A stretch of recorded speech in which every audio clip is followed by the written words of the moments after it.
just another step since the post 9/11 era, another step in the erosion of the U.S. Constitution and the rise of not just the national security state, but secret government executed through fiat, executive rule. When you came out as a whistleblower and you were prosecuted for it and targeted, I mean, how did it feel to have the same establishment that you had dedicated so much of your life working for come down on you? Total betrayal. It's important to note, I took an oath 4 times to support and defend the Constitution. That oath was not an oath to the President. It was not an oath to lie. It was not an oath to secrecy. It was not an oath to the National Security Agency. It was certainly not an oath to look the other way when the government itself commits massive fraud, waste, and abuse and engages itself in wrongdoing and illegality. And that's precisely what the government did after 9/11 on a vast scale. Well, we just came up on the 40th anniversary of Watergate. You know, here we had one wiretapping scandal that brought Nixon down, and the Supreme Court rules that the president is not above the law. I mean, how did we stray from there to now prosecuting the messenger and where the president is now above the law? That's clear. It's surreal. I was a very young teenager during the 1970s. That was my civic awakening. I actually remember a very young Hillary Rodham Clinton, okay, on the impeachment committee. I remember all of the machinations as Watergate unfolded. I also remember Daniel Ellsberg and the Pentagon Papers and all of the violations of American rights and liberties by our own government that were revealed in those congressional investigations, the Church Pike Committee hearings, in which America found out just how far the government had gone to silence war dissidents, journalists, activists, and those who had become enemies of the state, as defined by the government in secret. Now that was the 1970s. Yeah. And Frank Church had warned the nation then, particularly with respect to the technology of the National Security Agency and others, that if we ever found ourselves in a similar scenario in the future, would we be able to pull ourselves back across the Rubicon? Because it might be too late. Well, speaking of too late, do you think that not only the egregious erosion of our civil liberties systematically so far after an event like 9/11, but that coupled with the corporate state that actually profits off this, the surveillance state, all of these military industrial complex corporations, I mean, have we gone too far to really repeal this now that we have this corporate marriage between government profiting off these erosions? I hope not, but it's an unholy alliance. And it's clearly entering into a period where not only do we lose our constitutional rights, it's actually the rise of the corporate government state, which some would use another word to describe that, which is a form of fascism or soft tyranny. You can't have a government violating the Constitution in secret and then forming all these alliances with corporations who themselves are ensuring the continuance of their own interests through the government. That's not in the best interest of the country, let alone the Constitution. But that's what's happening. And so we've actually seen in 2 channels the largest redistribution of wealth that I can even consider in terms of U.S. history. You have the distribution of wealth to the corporate side, exemplified by Wall Street. You have the redistribution of wealth to the national security complex, military-industrial complex. Massive, billions upon billions, hundreds of billions. There's only so much you can extract out of the country and the people. Mm-hmm. And so where is left to take? You take away their rights. Mm-hmm. Because you have to ensure the continuance of the power structure. That's what we're facing.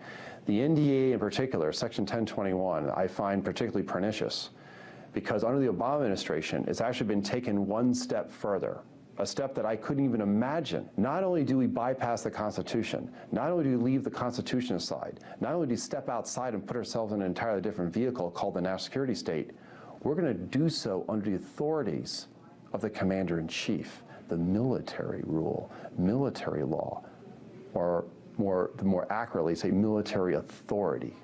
And we're extending that authority, which is clearly separated in the Constitution. We're going to extend that authority over those who are in the United States, period. And we're going to apply the same quote-unquote laws of war, which is a misnomer, the laws of war, and all the other enabling acts that we've created since 9/11, and we're going to apply those to those who reside within the United States. And if we decide we want to take someone off the street because they might be a potential threat, or, hey, they're providing material support or substantive support. What's substantive support mean? It means whatever the commander-in-chief wants it to mean. Precisely. And they're doing so under military authority. The last thing I'd want the United States to ever become is a military state. Because it probably is true that you can't trust the locals, and you probably can't trust even the local police. So who do you nationalize? Who do you federalize in a way domestically to ensure the control and monitoring of the population? But that was never in the original design of the Constitution. And historically, we've never really ever gone there. We've had a few breaches here and there, but they were quickly pulled back. Here, we're saying, hey, it doesn't matter. The only authority that the prosecution could cite when questioned in the courtroom by the judges today was the AUMF, the authorization to use military force. So if that was the only authority, which in itself is fraught with all kinds of problems, that all goes back to the early days of the post 9/11 era. Why do you need Section 1021? Section 1021 is really a generalized provision under which the government unto itself wants to exercise military authority at any time, anywhere, including against anybody in the United States of America. Thomas, to wrap it up, I mean, obviously we're living in a very egregious two-tiered justice system where people like you and other whistleblowers are prosecuted for telling the truth, yet the torturers, the wiretappers, are going on book tours, gallivanting around the globe, talking about their time in government. Should those people be in jail? Yes. They violated the law egregiously. They were enablers in the violation of the Constitution. And that I sit here before you as the only person prosecuted and indicted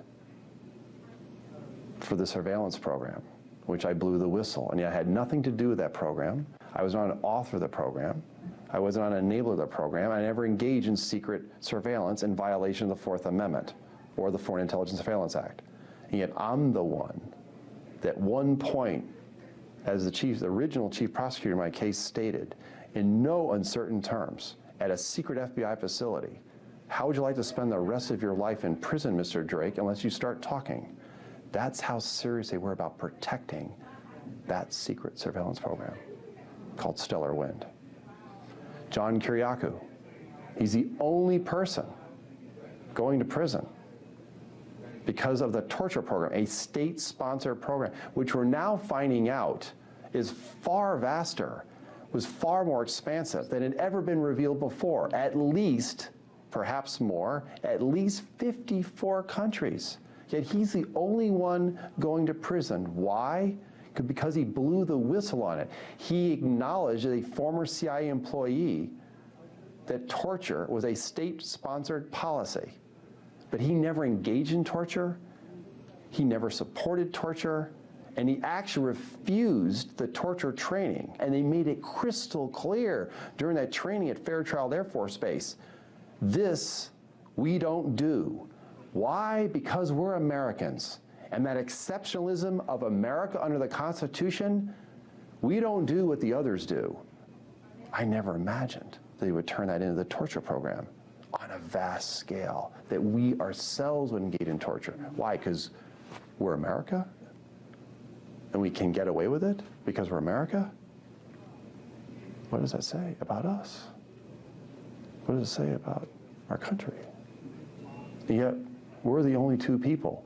The two biggest scandals of the Bush administration, and Obama administration was said we're going to look forward and not backward, but he looked backward long enough and far enough to actually prosecute and indict the two people who blew the whistle on those two programs. It has to stop. The stand must be taken. Power doesn't yield, especially secret power, doesn't yield willingly. It doesn't. You got to keep exposing and disclosing. It's just going to take more. When they start taking our fundamental rights, see, the thing that makes America America, for all of our faults and contradictions, even those that built into the original Constitution, the thing that makes America America are those precious rights that are granted to us as the people, not to the government. And the First and Fourth Amendment are fundamental, along with the Fifth and Sixth, okay?